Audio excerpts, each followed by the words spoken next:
Hello, hello hacker, bienvenue sous la chaîne Wax CQD de l'actu cyber que nous allons commenter, critiquer et décrypter. Je suis Waxkull, votre fournisseur de news. Et aujourd'hui, nous avons, une petite news légère sur la découverte de ransomware sur les environnements Linux et ESXi de VMware.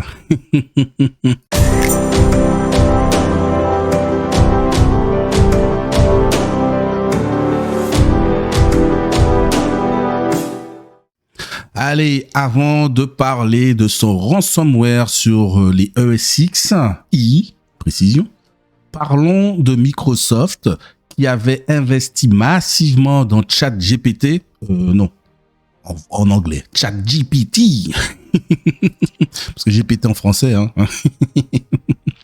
Donc, Microsoft qui avait investi massivement dans ChatGPT, l'intègre maintenant dans ses outils tels que Teams.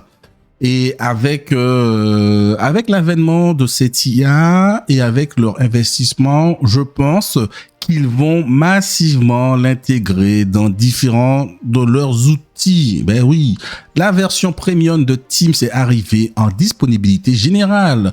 Plus de 400 fonctions supplémentaires ou améliorations sont annoncées, dont du résumé automatisé de réunions et du chapitrage des présentations avec ChatGPT. Ah, tu vois, c'est pas mal ça déjà en fait. Tu fais ta réunion, hop, tu demandes une prise de notes de la réunion tranquillement et puis l'IA fait tout.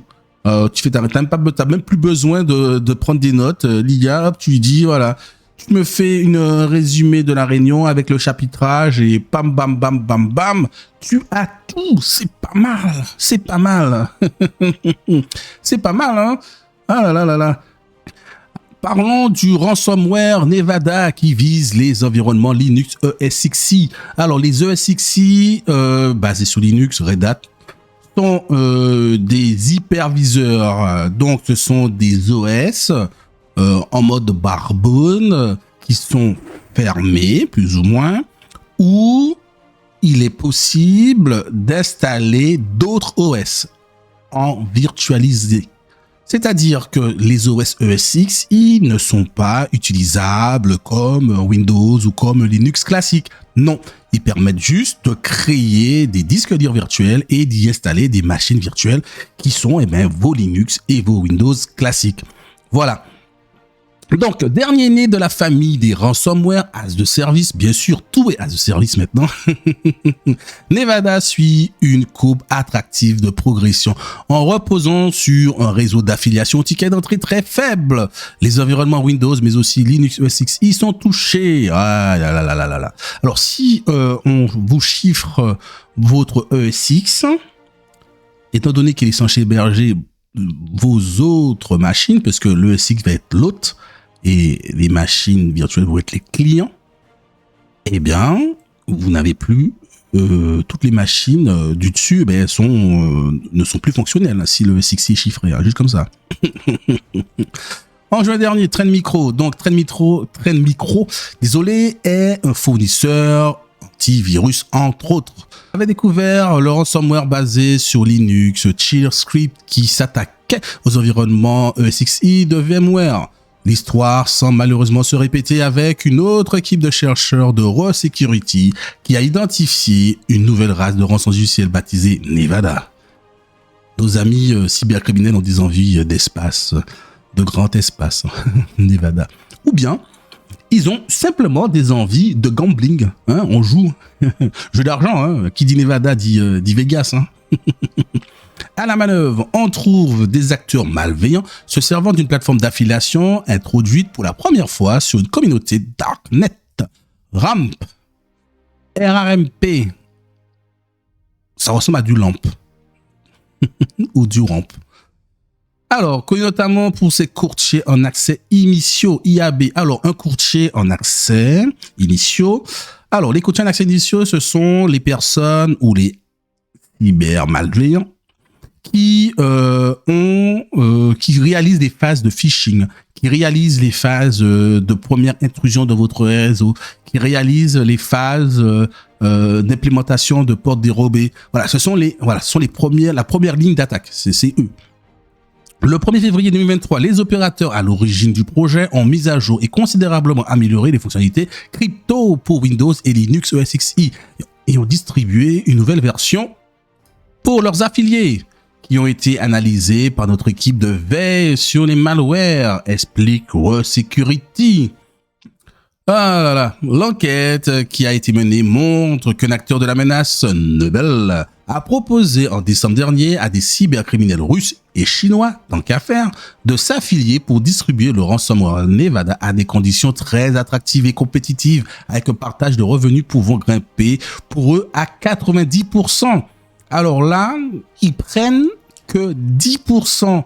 Ils sont plus compétitifs que nos amis Google, Apple, Amazon, qui eux, sur leur marketplace, lorsque vous êtes développeur ou vendeur, prennent quasiment 30%. Là, on parle de 10%.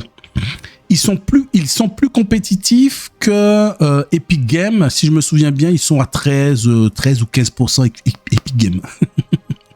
Comme on aurait pu s'y attendre, le succès a malheureusement été au rendez-vous. Tu m'étonnes. Une cybermenace à prendre au sérieux. Eh bien oui.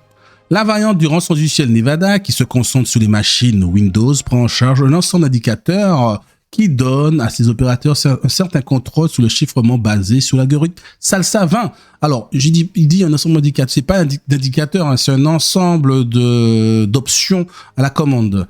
Donc, -file chiffrer le fichier sélectionné, -dir chiffrer le répertoire sélectionné, -sd autosuppression après tout ce qui a été fait, et tant qu'à faire, -sc supprimer les clichés instantanés, t'imagines, -lhd charger les lecteurs cachés, -nd rechercher et chiffrer les partages réseau, -sm chiffrer le mode sans échec.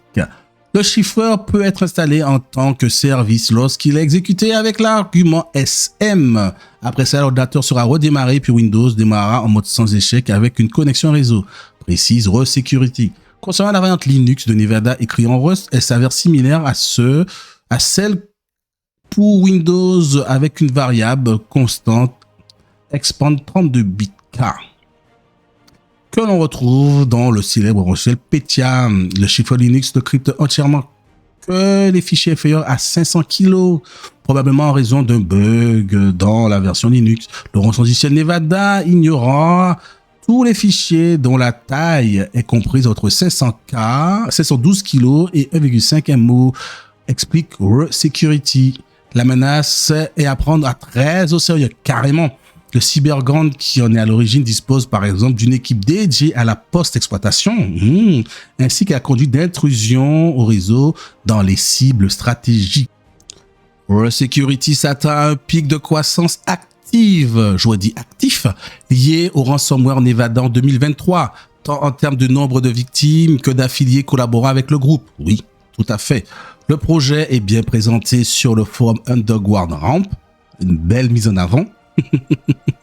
Et a déjà suscité l'intérêt de cybercriminels crédibles qui pourraient les rejoindre après la fermeture d'autres grands réseaux de rançongiciel. Je dis oui, tout à fait, oui, Dominique, puisque le FBI et Europol ont fait fermer Hive, qui était l'un des plus grands réseaux de rançongiciel également. Hive a été accusé en 2021 d'avoir piraté plus de 1500 organisations dans 80 pays différents, dont 58 en France. Et les entités ont perdu près de 100 millions d'euros en payant les rançons. Donc, il ne faut jamais payer les rançons. Bah oui, on faut pas payer les rançons, hein. Malheureusement, on ne paie pas les rançons. Donc, Hive a été fermé. Du coup, les cybercriminels vont se rabattre sur Nevada.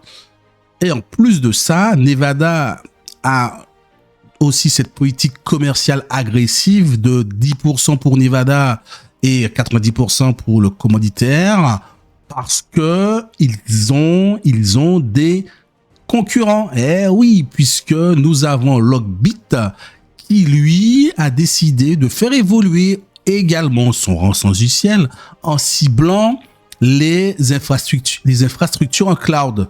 Donc, ils appellent ça Lockbit Green pour viser le cloud. Mais les deux plateformes, les deux évolutions pourraient se rejoindre puisque Nevada va cibler les hyperviseurs VMware et Lockbit le cloud, mais potentiellement dans le cloud, il peut avoir des hyperviseurs VMware aussi. Hein. Eh ben oui.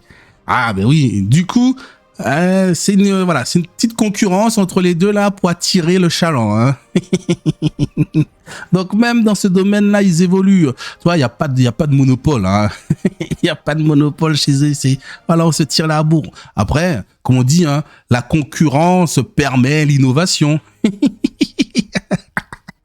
Allez, ici vont et viennent les infos cyber. Merci d'avoir écouté et donnez-moi en commentaire votre avis. Ciao.